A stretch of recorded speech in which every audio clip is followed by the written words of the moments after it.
په ما پسې یو کس راغی عربی و ما سره کېناستو نو ما ته وایي چې ما لږ ټایم راکړه زه تا سره میلاوېده غواړم خاص دغه کې ضروري خبره بس د سبا نه به راشي نو ټایم به تله درکړو دا واقعه په روژه کې راغلی و دې تېر شوي روژه کې بیا ما سره میلاو شو په سبا نه ما ستا څه مسله نه مسله هغه په ژړا شو نو ما ته جاړه مه ما ته خپله مسله بیان کړه موږ به انشاءالله د قرآن حدیث په رڼا کې جواب موږ ته معلوم و تعالی به درکړو که نه معلوم د بل عالم نه به تپوس وکړو بل ځای نه به تپوس وکړو ستا د مسلې به یو جواب د الله په توفیق سره پیدا کړو ته ولې جاړې وایي زه ما ته وایي شیخ وایي زه زیناګانې کومه بس څنګه زیناګانې کوې ته تفصیل وکړه نه خبره ما خبره ما ته څه پوه کړې زه به ته جواب درکړم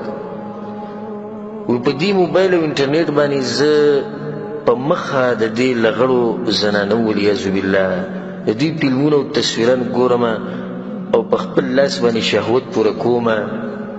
دغه زما کار دی او دغه زما طریقه ده او دغه زما ژوند دی 4 کمپیوټر ما ماتې کړي دي 8 ما موبایل ماتې کړي دي قار شم روی چې د ځمکې له چې الله رانه خفه شو د الله بېادبي شو بله زموږ بیا زړه کېږي وایي واده دې شتي وي واده مې شتي بچي دې شتي او 2 بچي مې شتي بیا هم ته نه کېږي ما په ژړا شو ماشومانو پېژنې ژړا او د دې داسې دا ګورې نشه ده لکه تاسو دې ته مه ګورئ چې دا سړی یو لیونی و چې پرېښودی به یې وایي که نه دا نشه ده ګورې دا داسې نشه ده چې څنګه چې سړی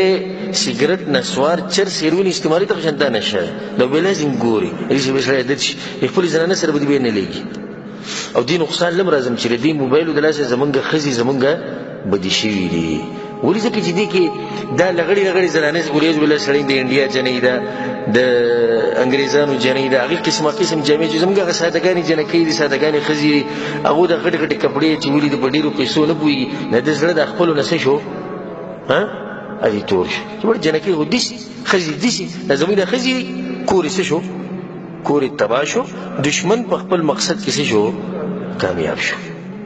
د سترګو حفاظت به کې نه کېږي سبحان الله د سترګې الله موږ له راکړي د الله نعمت دی که نه او بیا موږ استعمالو د هغه په نافرمانۍ کې کاسې الله رانه تپوس وکړي چې فلاني د سترګې خو تعالی ما درکړې وي دا ته منې که نه موږ چې الله منو نو بیا دې ولې زما په خلاف استعمالولې دې به څه جواب ورکړو الله په قرآن کې وایي والله اخرجکم من بطون امهاتکم لا تعلمون شیئا الله وایي تاسو د میندو د خېټو نه راویستي وایي تاسو ته هېڅ هم نه و معلوم هېڅ ته هم نه و پته کوم ټیم کې چې الله راویستی د هېڅ نه هم نه وایي خبر نو بیا سجر وکړو الله وجعل لکم السمع والابصار والافئده نو تاسو له مې غوږونه درکړو سترګې مې درکړې او زړونه مې له درکړو په دې لپاره چې تاسو زما شکر وباسئ الله وایي نو چې سړی دغه غوږونه او سترګې او زړه رالي او د الله په نافرماني کې لګي الله به دې څومره خفه کړي او څومره په غوسه کې به یې ده ته او د دې به جواب دې څه ورکړي د دې سوال کې بالفرض الله سبحانه وتعالی دې تپوس وکړي ځکه زه تاسو ټولو ته دا نصیحت کوم چې یو داسې ورځ روانه ده چې رب العالمین د هغه ورځې مبارک کې څه وایي یوم تبل السرائر په هغه ورځ باندې الله وایي زه به دا پټ کارونه راښکاره کوم ټول الله اکبر ته دقه شان ولاړې آدم علیه السلام نه ول اخرني کس په ټو ولاړې او داسې په ټي وي باندې ستا دغه وچلېد موږ اوس انسانان وړي کوونته کې موبایل جوړ کړی دی بس داسې کیمره پې وچلو پټ هم داسې نیولی یو سړي ته خبرې کوي خبر نه وي د ځان نه سبا له ورته ولګو غریباریان شي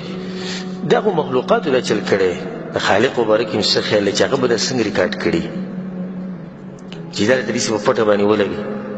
دا ایچ ټي سي کمپنۍ خو تاسو پېژنئ که نه زین موبایل دا کمپنیانې دي د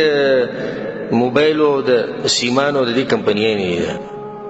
ته به دوی پسې ورشه تر دوی سیم استعمالوه په دوی پسې ورشه وایي زما د 1 کال ریکارډ په کار دی پوره د 1 کال نو بس د هغې دپاره بس اقدامات یې هغه به ته وکړي تاله به د 1 کال ریکارډ درکړي فلاني ټیم په فلاني نمبر ته د ټلیفون راغلی و